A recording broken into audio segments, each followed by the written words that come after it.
Oh, you guys are at the wrong rally.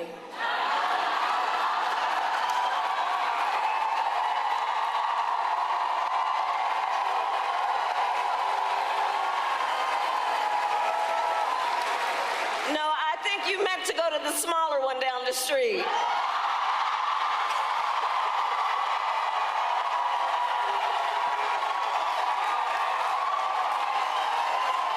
Come on. So, to help me analyze Kamala's rally in Wisconsin is one of my best friends, Troy Donovan, and political commentator. What do you think of that moment? How do you think Harris handled that heckler? I don't think she is good on her feet at all, honestly. I mean, we've seen this time and time again with what was it? What was it like? The 20. It reminds me of the 28 days. Was it 20 or 32? I can't 32 remember days. the yeah, it was like a glitch in the Matrix, like like in the Matrix when the black cat walks by. It was like she was just stuck on loop with that word. I was crying watching that clip. I was like, Say a different number, any number. Just get off of 32. Get off. Move on." Right. She's just not good at improv. She's not good on her feet at all. And I think that is a quality that you kind of have to have as president. I'll give her props for trying. I do think I always think Kamala looks great. I think she looks good behind the podium. She does try, but you can just tell that there's just no moving parts when she's like got that smile and she's trying to think. And maybe she needs to do improv classes. I'm saying that genuinely. I'm not trying to make fun of her. I give her props for Right. trying, but it's just not there. Well, did you hear? Apparently, before the debate, she was coached by Hollywood coaches. They actually brought in, I think it was CAA, and for those unfamiliar with the industry, Creative Artists Agency is one of the largest talent agencies. I mean, they don't work with lower level talent. They pretty much almost exclusively represent celebrities, athletes. So they are a huge agency and they have lots of connections to the top acting coaches in the country. And apparently they brought in the top coaches. The Harris campaign brought in top coaches to coach her on how to perform at the debate. So obviously she had her canned lines that she memorized and she had that pose, the crossed arm and the Mhm. hand to the face. That was apparently all choreographed. So I think that goes part to what you were saying about the image. Now, there's actually behind the scenes footage of the heckler. And it turns out that he wasn't even shouting about Donald Trump. So Kamala Harris was talking about abortion, and this is apparently what someone yelled.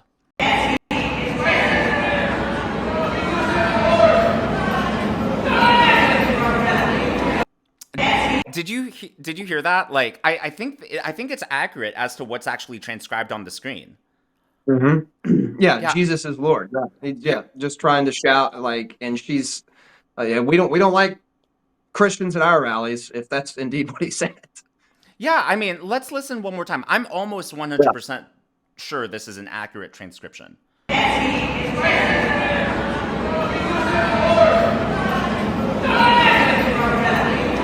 So it would be one thing, right, if he said Trump or make America great again or like something like that. And then she said, I think you're on at the wrong rally. But the fact that he just mentioned God and she's like, you don't belong here. Is that not a slap into the face to anyone who believes in any religion? And, obviously, just last night was the Al Smith charity dinner. And she didn't show up, but Trump was there. I mean, is there sort of are these coincidences or is this a pattern that we're seeing with her? I mean, that's a great question. It's definitely a pattern that we're seeing with her and just the radical left as a whole. And I don't include like liberals and blue dog Democrats, and that I have tons of friends that are liberal minded, and they do not view religion this way. They're religious themselves. They go to church or whatever your place of worship is. It's just this is a pattern that we've seen from the radical left is just a total just attack and just kind of mockery of people that are religious. But it's And yeah. Yeah, no, but it's exactly what you said. You just said the radical left, and I don't think Mhm. this represents your average Democrat voter. And for whatever Absolutely reason, not.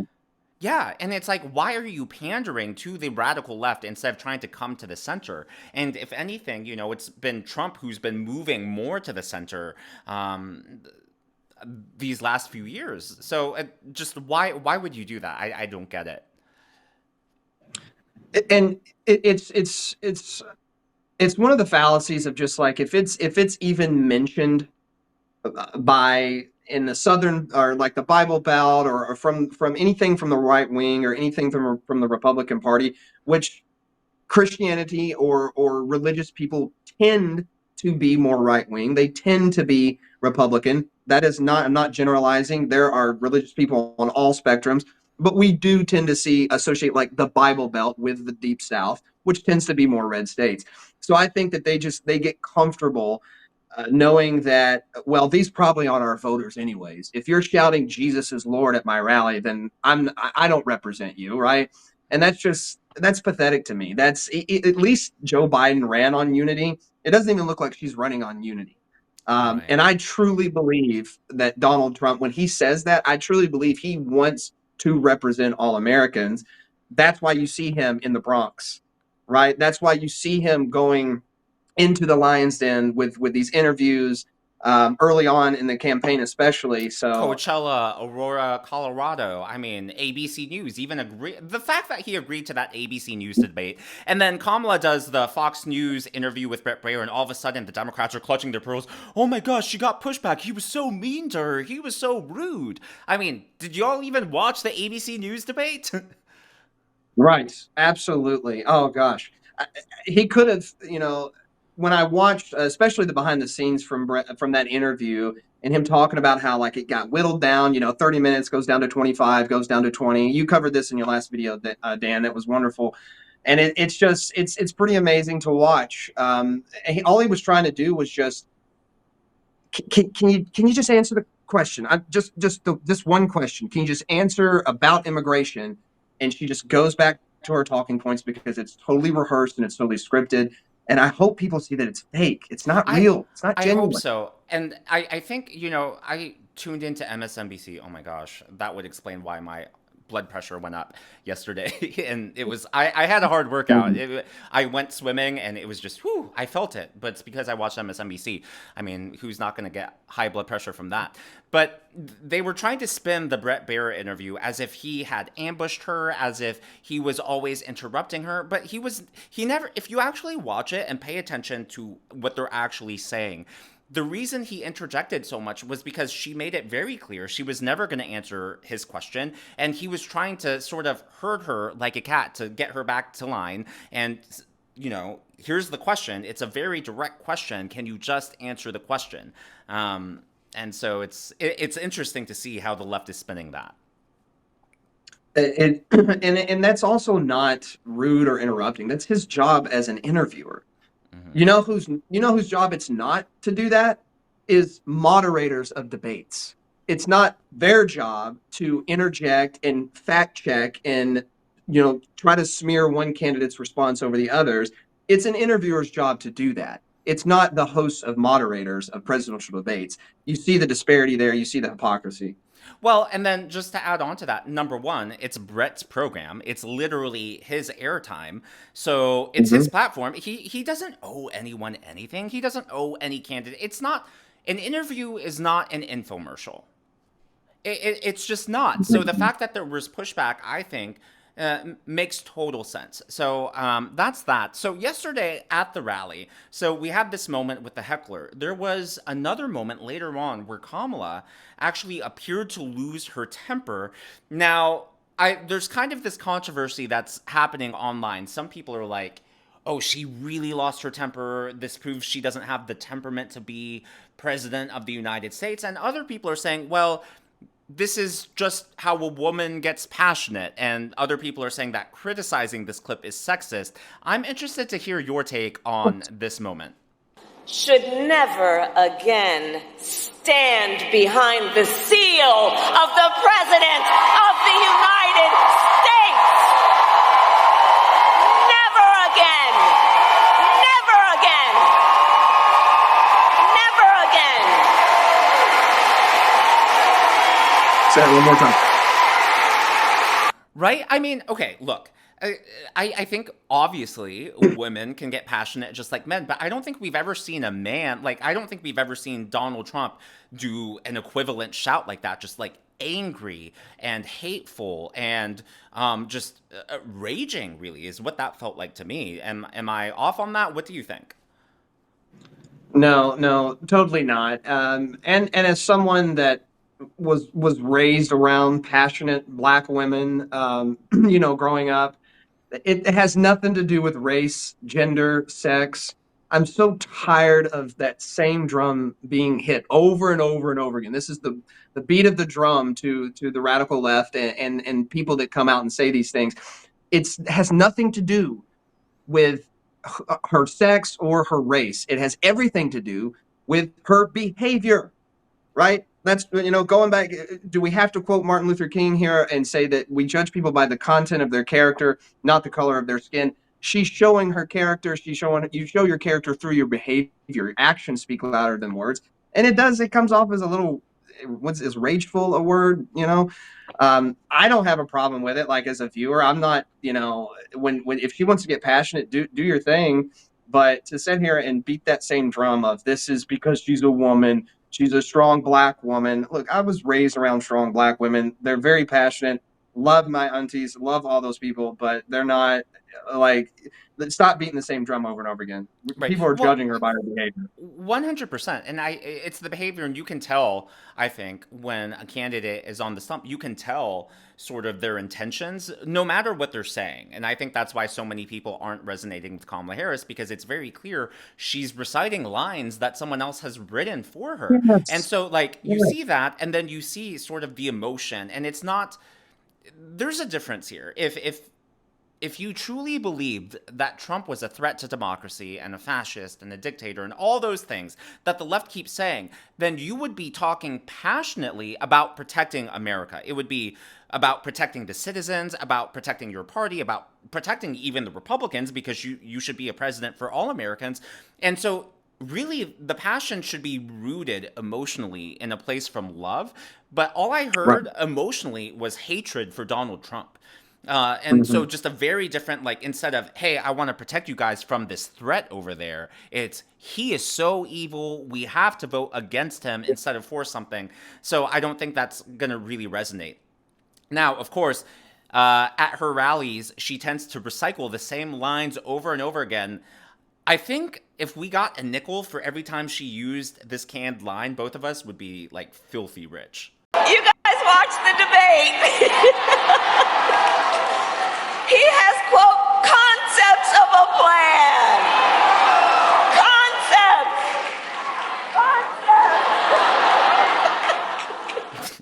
Concepts. I mean, just repeats herself over and over. And then she, I swear, everywhere she goes, oh, so you watched the debate. Like, as if, like, people haven't watched you say that a million thousand times, a million billion trillion. Oh gosh, it's really really comical. It's turned into a comedy show. I love how she turned around. She said, "I don't need this mic. I'm talking to the people behind me now." Well, speaking of Concepts. microphone, there's one more clip I want to show you. Speaking of microphone, so this actually has, it did not happen at Kamala's rally in Wisconsin. So Bill Clinton was actually in North Carolina campaigning for her separately, and he had issues with a microphone. Listen closely to what he says, because it's actually really interesting. Now, of course, he was quoting Republicans, so I don't want anyone to take this out of context. I want to be clear on that. But this is sort of a comical moment, too. Kamala Yeah. Harris is an unknown quantity, a dangerous radical. Can you hear now? I mean, he sounds like a ghost, like it's Halloween. Ooh, Kamala Harris is an unknown an quantity, unknown quantity, a dangerous a radical. dangerous radical. Can you hear now?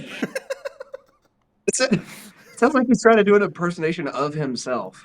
It's Right, right. that's great. Oh, oh. Ooh. But so his mic, something was happening with his mic. He was Something saying, was happening with his yeah, microphone. Yeah, yeah. yeah. Actually, do you have a minute?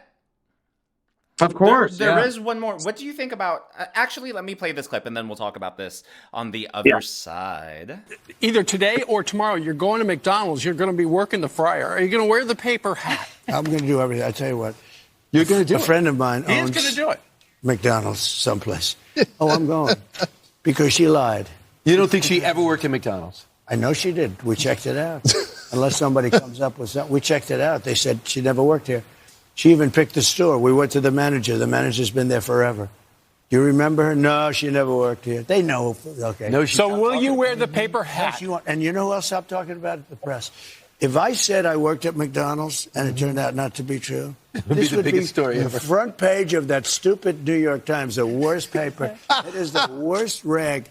The New York Times is the worst, they would have me front page for months. Nobody, I can't get anybody. That's why I have to do it myself. That's why I'm So doing it. you're going to get trained and you're going to make French fries. I don't know how much the training will be. Not too much salt. It's not going to be. Oh. Just about that much. I love that stuff. Fun fact, my first job ever was actually at McDonald's, actually making the fries. And to prove it, I can tell you exactly how it works. So, hash browns, French fries, it's the exact same thing. So you have the same bucket. With hash browns, it's a special add-on that has like slits. But you pour it into the fry bucket, and there's literally a button on top of the fryer, and you press it. And so once you press it, you put the bucket in. And so it's essentially a timer. So whether it's hash browns or whether it's French fries, it is perfectly timed. So that way, no matter who's making the French fries, assuming you follow the timer, it should be the exact same taste, the exact same crispness, the exact same everything every single time. Then you take it, you dump it into the thing, and then they have this plastic salt container. And the salt container is sort of like when they pour shots at the bar. And so like how they have that little cap that measures out a shot perfectly. You turn the salt shaker upside down and all the salt comes out and it is pre-measured, even though like it just stops at a certain point. So it is impossible to oversalt the fries unless you like hold it at the same place. Like you're supposed to go around in a circle and like mix it up. I wonder, do you think if someone asked Kamala Harris to explain how she made French fries, do you think she would be able to say all of that? Absolutely not. She can't even get her story straight on the morning of when she got the phone call that she was going to be the presidential candidate. Was she cooking pork roast? Oh, pancakes and bacon, no. right? Oh yeah, that was when the kids woke up before her, right? The kids Right. come in there and they beat on the door and say, "Oh, we want pancakes and bacon." And she's like, "I will make you pancakes and bacon." Okay, later. Okay, Auntie's sleeping. So she didn't get her story straight on that. But so I didn't even know that. First of all, two things. I didn't know that McDonald's was your first job, Dan. That's super cool. I love McDonald's. And so, but that's the thing now. She's saying she worked at a McDonald's. That was her first job. That was her first job. It's not Interesting. listed on any resume. She never mentioned it before. It's not in any of her books. And then when she was actually called out on it, it was removed from her website. So it's not even on her campaign website anymore. So does that not suggest that you're lying or you're hiding it? Like, even if there's a controversy, if it's true, why wouldn't you just leave it on your bio? Wouldn't that help you relate with everyday Americans? Right, absolutely. It would make sense to do that, right? That's a no-brainer. It's also very interesting to me that she chose McDonald's for this particular fabrication of her first job because, like I said, I love McDonald's. I have no problem with McDonald's. I have no problem with businesses that want to, act the way they do. But we all know that McDonald's is kind of a little bit under fire from the radical left, right? From a lot of progressives that they left their restaurants open in Israel or, in certain parts of the Middle East. And that's why we should boycott them because they're providing cheeseburgers and French fries for people. So it's very interesting that she can't even think of a better restaurant that's not tied to like precious votes that she's counting on in November. Like pick Burger King or Wendy's or something. I don't know, Right. That's really funny. I don't know either. I think that's funny too. So yeah, I thank you so much for being here. For viewers who are tuning in, I've known Troy Donovan for probably a decade at this point. We've been really good friends, and I'm excited to have him join as part of the channel. So every Friday, you can expect to see the two of us together on screen in the videos. I figured that would be a fun way to keep things fresh, to keep it from just being me blabbering all week long, because who wants to hear that? I don't. But every Friday, well, thanks, Dee. Every Friday, you can tune in. You'll see both of us, and Troy Donovan will also be on throughout the week as time allows and during other stories. Let us know your thoughts. Be sure to say hi to him down in the comments below. Let us know your thoughts on either the McDonald's story. What do you think that's going to look like? As well as Kamala's rally in Wisconsin. Do you think... Yeah, let me know your thoughts specifically on the moment when she really told off the heckler. I think that's what I think is astonishing to me. If he really did yell, Jesus is Lord, and she just was like, you're at the wrong place. I mean, does that not imply no religion allowed here? Like, we're all atheists on the left? Just not a good look. If you haven't already, please be sure to give me a thumbs up. I know it's a simple thing to ask, but it really will help me in the algorithm to reach more viewers like you. Be sure to smash that subscribe button and to check out one of these videos.